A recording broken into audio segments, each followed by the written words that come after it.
अभी तो आप देख ही लिए कि कुर्मी जो है छोटा नागपुर के पठार में अपने गांव बसा है और यहाँ पर बहुत दिनों तक वो अकेले रहे, जिसके कारण क्या हुआ कि उसकी भाषा जन्म ली। तो उसने सिर्फ भाषा को ही जन्म नहीं दिया, उसने अपनी संस्कृति को भी जन्म दिया। तो उसकी संस्कृति का मूल तत्व क्या है? उसके संस्कृति का मूल तत्व है आपका धान, क्योंकि उसने जितने भी अपने देवाभूता को खोजा प्रकृति से ही खोजा। वो प्रकृति की शक्तियां हैं, वैसी शक्तियां हैं जो कि धान के वृद्धि में सहायता करती हैं। तो जो धान के वृद्धि में सहायता करती हैं उन्हीं को उसने अपना देवता या देवी माना, दूसरे को नहीं माना। और परब भी जितना उसने गढ़े कि किस परब को हमको कब करना है, तो वो भी धान के साथ ही साथ है। यानी धान के बाहर ना उसने देवी देवता को खोजा और नहीं धान के बाहर किसी परब को खोजा। जैसे उसके जो 13 लगभग अभी तक जो पता चला है, लगभग उसने 13 देवी देवताओं को उसने प्रकृति से खोजा है। या जैसे लोग कहते हैं कि भाई कुर्मी प्रकृति पूजक है, तो वो प्रकृति पूजक क्यों है?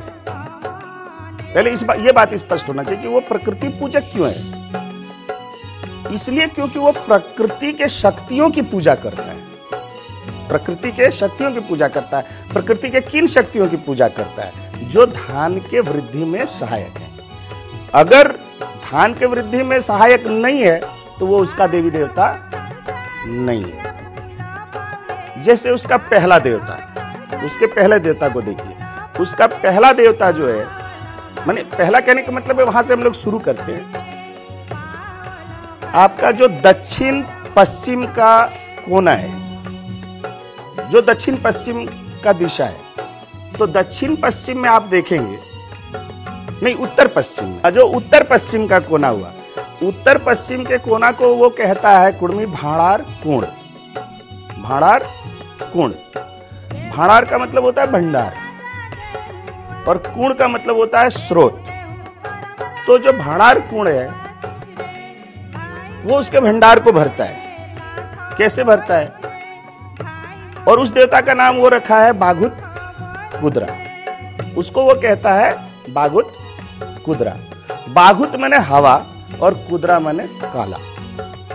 तो आप देखेंगे कि चैत वैसाख के मौसम में आपके उस उत्तर पश्चिम कोना से बहुत भारी काला बादल उठता है, बहुत भारी काला बादल उठता है और बहुत तेजी से आता है और पूरा खेत नाला सब भर देता है पानी से। उस समय कुर्मी कहता है कि बाप रे बाप, भाड़ार कोना पानी आई गए, ई बचर पूरा धान बहते। यानी उसने प्रकृति के उस ताकत को समझ लिया कि जब उत्तर पश्चिम कोना से ये काले बादल आते हैं, यानी ये बाघुत कुद्रा आता है, तो उसका धान होता है। वो उसका बहुत शक्तिशाली देवता है। तो ये प्रकृति की शक्ति है जो उत्तर पश्चिम कोना से वो बादल उठता है, उसको एक शक्ति माना और उसका नाम वो दे दिया बाघुत कुद्रा, जिसको कि वो मड़ई में थापता है।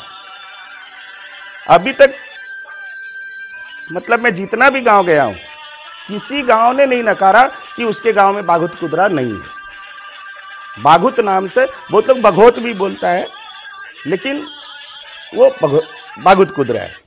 तो एक हो गया आपका। दूसरा उत्तर पश्चिम कोना में, दूसरा उत्तर पश्चिम कोना में, उत्तर पश्चिम कोना को उसने कहा झैर कुंड। झैर कुंड, झैर माने वर्षा, कुंड यानी स्रोत। तो इस कोने से भी बारिश आती है, जो उत्तर पश्चिम का कोना है। और इसका नाम जो है वो रखा दुआर सीनी या बान सीनी। दुआर सीनी या बान सीनी। तो यहां पर भी आप देखिए कि प्रकृति की वो शक्ति है जिधर से कि झैर आता है। झैर कब आता है? रोपा रोपने के बाद आता है। क्या कि आप देखेंगे कि कुर्मियों में एक रिचुअल है क्या रिचुअल है कि धान रोपने से पहले वो बांध नभाता है।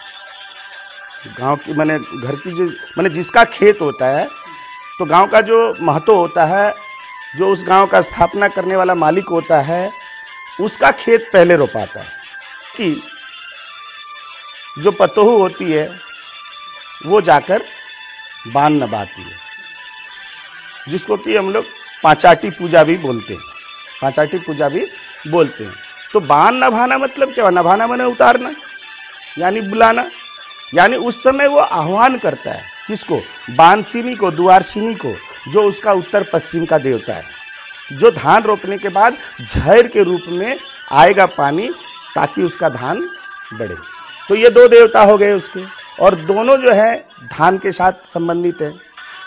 तीसरा देखिए, धान के लिए पानी के बाद आवश्यकता होती है गर्मी की। वहाँ हॉटनेस भी रहना चाहिए। पानी के साथ धान वही होता है जहाँ पानी रेगुलर रहे। जब धान का पौधा को पानी रेगुलर मिलना चाहिए और धूप भी रेगुलर मिलना चाहिए, इसलिए वो जो है पूरब उत्तर कोना में, पूरब दक्षिण कोना में, जो पूरब दक्षिण कोना है उसका नाम वो रखता है आपका दीप कुंड। जैसे धीपल बोलता है, धीपल, धीप शब्द का मतलब होता है गर्मी, कुड़माली शब्द है, तो उसको वो बोलता है दीप कुंड।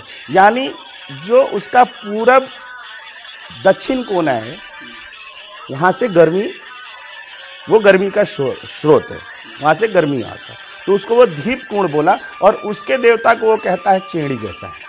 उसके देवता को कहता है वो चेड़ी गोसाई। तीन हो गए। चौथा आपका हो गया पूरब उत्तर कोना। जो पूरब उत्तर कोना है वो उसका डीनी कुंड है, उसको वो कहता है डीनी कुंड। डीनी वो धान को कहता है, डीनी जो है वो धान को कहता है, उसको वो धान डीनी कुंड कहता है। वो उसकी डीनी देवी है, क्योंकि आप देखेंगे कि ये जो पूरब उत्तर का कोना है, उधर से रेगुलर बारिश आती है, जिसको कि हम लोग कहते हैं कि झैर आ गया, झैर आ गया, पुरवैया झैर जिसको कहते हैं, पुरवैया झैर जो है वो रहता है। या उसको आप ये कहिए कि जब चक्रवात टाइप का आता है तो 5 दिन 6 दिन लगातार पानी बरसता है, तो वो इसी कोना से आता है। यानी कुड़मी जो है जंगल में रहते रहते, खेती करते करते एक बात समझ गया था कि प्रकृति की कौन सी शक्तियां हैं जो उसके धान को बढ़ाएंगी।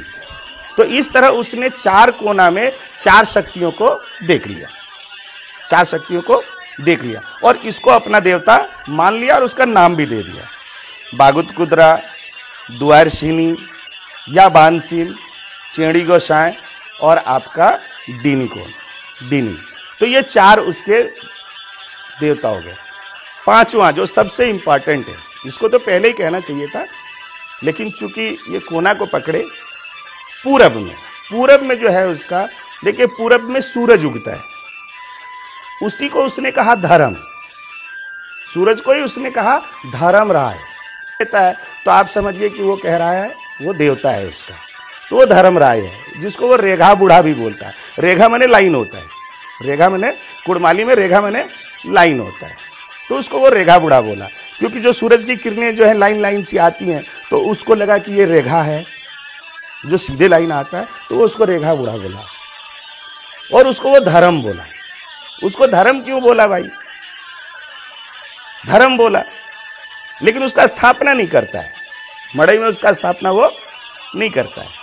क्यों नहीं करता है? क्योंकि वो देखता है कि वो डेली आता है और डेली जाता है, समय से आता है, समय से जाता है, और वो देखता है कि ये अगर ना उगे, और अगर ये इस दुनिया में नहीं होता, इस ब्रह्मांड में ये सूरज नहीं होता, तो यहाँ गर्मी नहीं होती, गर्मी नहीं होती तो हवा नहीं चलती, बारिश नहीं होती।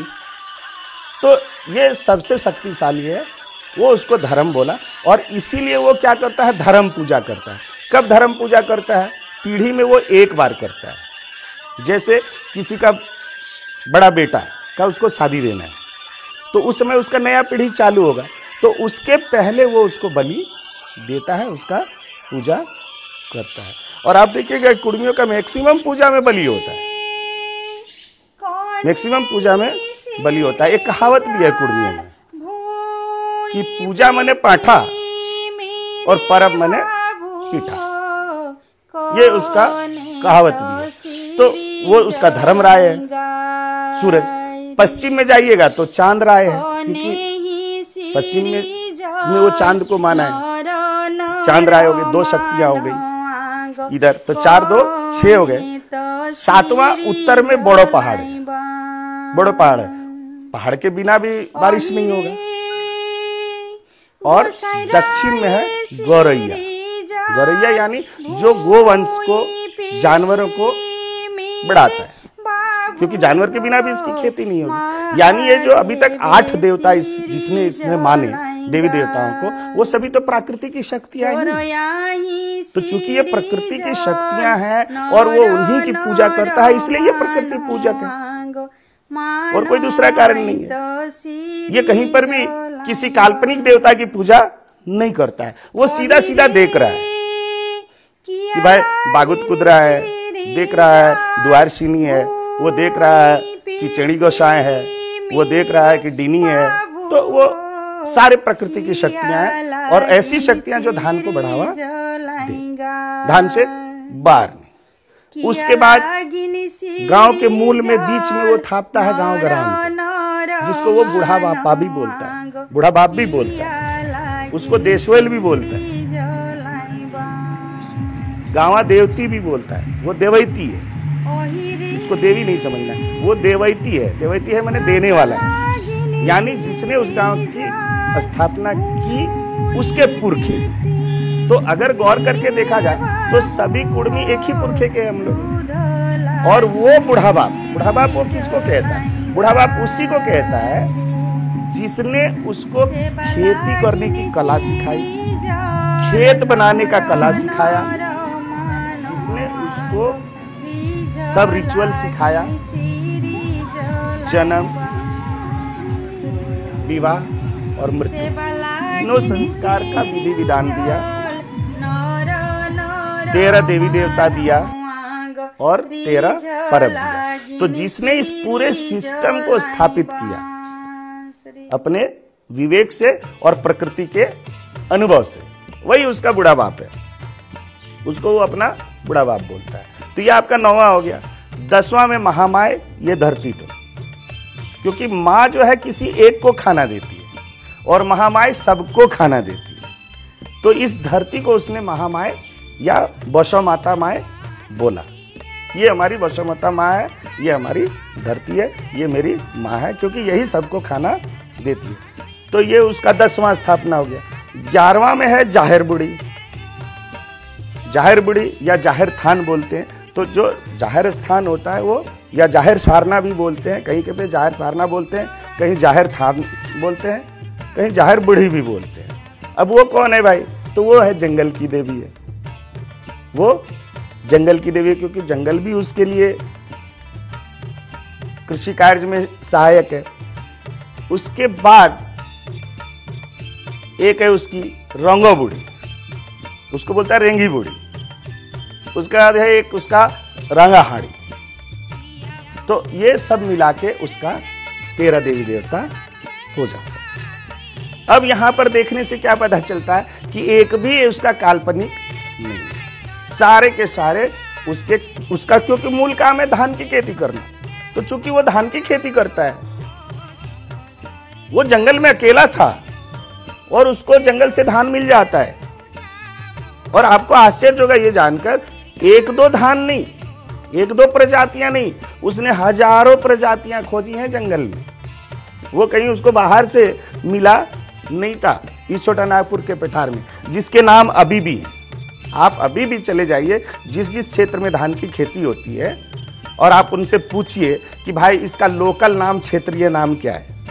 क्योंकि आजकल तो बहुत लोग हाइब्रिड धान लगाते हैं, लेकिन जो लोग देसी धान लगाते हैं उन लोगों को जब आप पूछिएगा तो वो जो भी शब्द बोलेंगे वो शब्द कुड़माली के होते हैं। तो इसका अर्थ क्या हुआ? अगर नाम कुड़माली में है तो धान भी उसी का है, क्योंकि नाम तो वही देगा ना, जो प्रोडक्शन करता है वही नाम देता है, दूसरा कहां से नाम देगा? वो सीधी सी बात है। तो वो 13 देवी देवाभूता उसका हो गया। अब इसके 13